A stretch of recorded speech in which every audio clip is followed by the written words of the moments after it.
This day in sports history. This episode is brought to you by the Sterling Soap Company. I'm a big fan of shave soap. I've been using different brands for years, and I recently gave Sterling's shave soaps a try, and I've been very happy with the results. Sterling's shave soaps give you a great lather and a frictionless feel that allows the razor to glide right over the skin for a super close shave. No skin irritation and a clean, refreshing feel with no soapy residue after. I can tell you without a doubt, it's simply the best shave I've ever had. And my wife has noticed too. And here's the thing. With the ability to purchase 1-ounce sample pucks, you can try out different scents to find the right one for you. Give Sterling Soap a try today. Visit sterlingsoap.com. That's STIRLING soap.com. It's February 16th, and on this day in 1953, Boston Red Sox outfielder and future Hall of Famer Ted Williams survived after crash landing his military jet.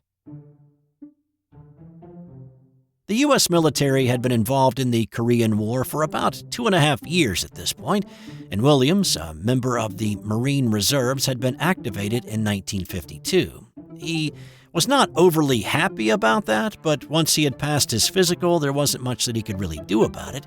He couldn't protest or try to get a deferment. He'd successfully gotten his draft 1A status changed to 3A during World War II, but after he did, he faced an intense backlash from the public, people who supported the Red Sox, and his sponsors. He'd lost his endorsement deal with Quaker Oats because of it. So, after playing just 6 games in the 52 season, he went back into the Marine Corps quietly as a pilot. The last game before he departed for pilot retraining, the Red Sox had Ted Williams Day. The fans at the ballpark sang Auld Lang Syne to him at the end of the pregame ceremony that moved the stoic Williams to tears. He hit a 2-run homer in the 7th, and the Sox won the game 5-3. Well, fast forward to what happened on this day, and Williams was flying his midnight blue F-9F Panther. Observers at the airfield said they saw Williams's plane coming in heavy and fast, and they could tell that the pilot was struggling to keep the jet in alignment with the runway. A ribbon of fire was streaming out the back of it, with smoke billowing behind. The plane was flying too low for Williams to eject, leaving him with only one option. He had to pull off an emergency landing. He couldn't deploy the landing gear either, but he was able to land the plane on its belly, and the Panther skidded nearly a mile down the runway tarmac with a cascade of sparks behind it. Just before it came to a full stop, the nose of the plane burst into flames, which threatened Williams in the cockpit. He was able to blow the canopy off, wiggle his way out of the plane, and he limped away from the now-destroyed F-9F Panther. Williams only suffered minor injuries. He finished out his tour in Korea without any further incidents, and he returned to the Red Sox in August and played a total of 37 games that season. On this day in 2005, the NHL officially called off the entire season. The league had not played any games yet, due to a lockout that started on September 16th after the players rejected the owner's offer of a salary cap. The cap would have been linked to league revenues, and it was called the cost certainty offer.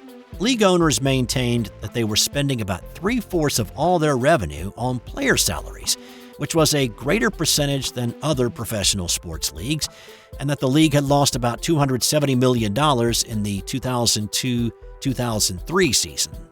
Player rep Bob Goodenow called those figures hogwash, and he rejected 6 offers and counteroffers by the league. They nearly got to an agreement on February 14th when the players proposed a salary cap as long as it was not linked to league revenues. The owners countered with lower numbers but still linked to league revenue, and the players simply rejected it. After another round of offer-counteroffer, it was clear that the two sides were at an impasse, and when the drop-dead time passed, the season was canceled on this day. About a third of the players in the league had gone to Europe to play in a variety of professional leagues, with clauses in their contracts to come back to the States if a deal was reached. Well, on this day, those guys could finish out their seasons in Europe with the season shut down in the NHL. It was the first time in North American sports history that an entire season of a major league had been canceled. It was the first time that the Stanley Cup had not been awarded since the Spanish flu epidemic of 1919. The cup is engraved with 2004-05 season, not played. Hey, I needed to call a quick timeout to let you know that we're giving away a $50 gift card to Homefield Apparel. Have a favorite college sports team? Of course you do. You're listening to a sports podcast. Well, Homefield Apparel has all the great gear so you can support your team in style. Jerseys, hoodies, hats, and a whole lot more are available in your team's colors and insignias. So go to sportshistorynetwork.com/giveaways for your chance at a $50 gift card to Homefield Apparel. I've also put a link in the show notes. Now, let's get back out there. We've got more of this episode to do.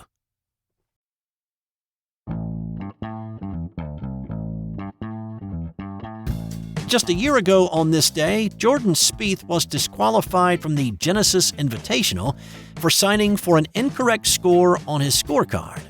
After shooting a legitimate 73, Spieth signed for a 72 on his card. He admitted later that he really had to go to the bathroom, and he scanned the card and signed it in haste. The error was due to his playing partner writing down a par 3 at the fourth hole instead of the bogey 4 that he really had. Spieth struggled a bit the rest of the way with 3 more bogeys and a double bogey, and that may have also weighed on his mind. Signed the card, hit the head, and then head to the range. Well, his second round 73, coupled with an opening round 66, would have allowed Spieth to play the weekend. But once he had walked out of the scorer's tent, he was DQ'd. It shone a spotlight on one of the dumbest rules in sports. And while the PGA Tour was not interested in getting rid of this dumb rule, Spieth's situation led at least to an amendment. It took about 4 months, but in June, the PGA Tour announced that its players now had a 15-minute window to return to the scorer's tent and correct an error on their scorecard. It was nicknamed the Jordan Spieth rule due to what happened on this day in 2024. On this day in 1984, American Bill Johnson did something that no American had ever done before. Johnson was an American downhill ski racer with an overwhelming confidence, even for a group of people where confidence is not only a must-have, but also a survival tool. Flying down an icy mountain on fiberglass slats at speeds upwards of 70 miles per hour, you better be confident that your skis are going to carve the turns and land like butterfly feet off the big bumps. On this day, it was the men's Olympic downhill. The event had been delayed by a week due to poor weather conditions. Maybe it was a little nervous energy, or maybe it was young kid cockiness, but while the skiers waited for the weather to turn favorable, he was telling anybody who would listen that he was going to win the gold medal. They should go ahead and give it to him, he said. He did not need reminding that no American had ever won gold in an Olympic downhill event, and the downhill was one of the original events going back 60 years. But his confidence did not come completely out of nowhere. The previous month, Johnson won a World Cup downhill event in Switzerland. The win barely raised a blip in the States, but in Europe, it had been an unpopular win.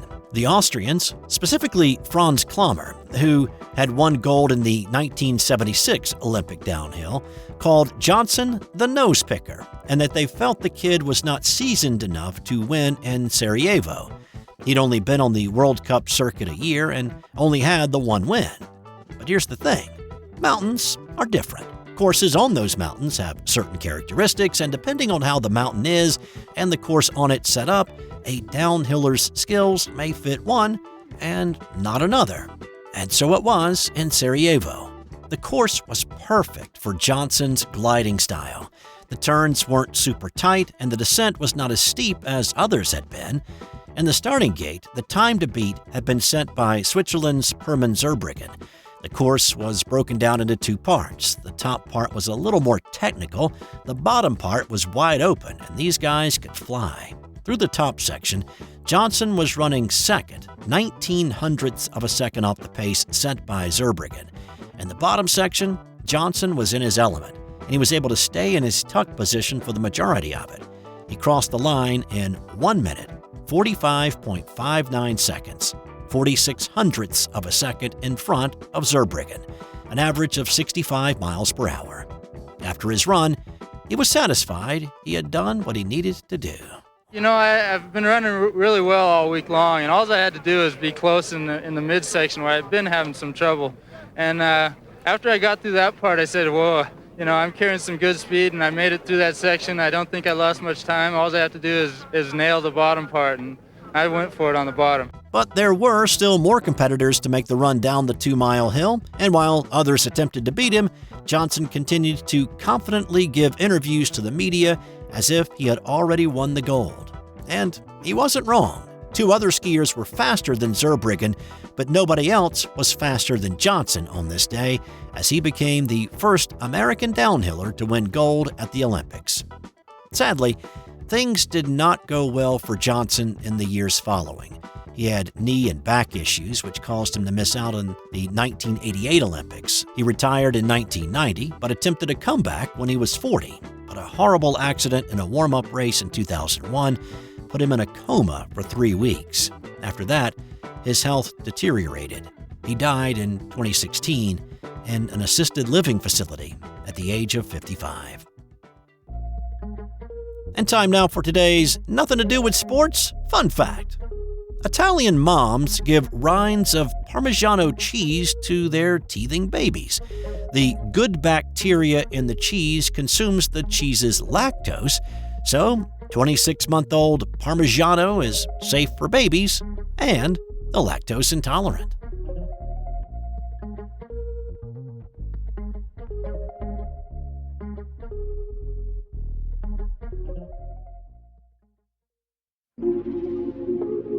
This has been an original Thrive Suite production.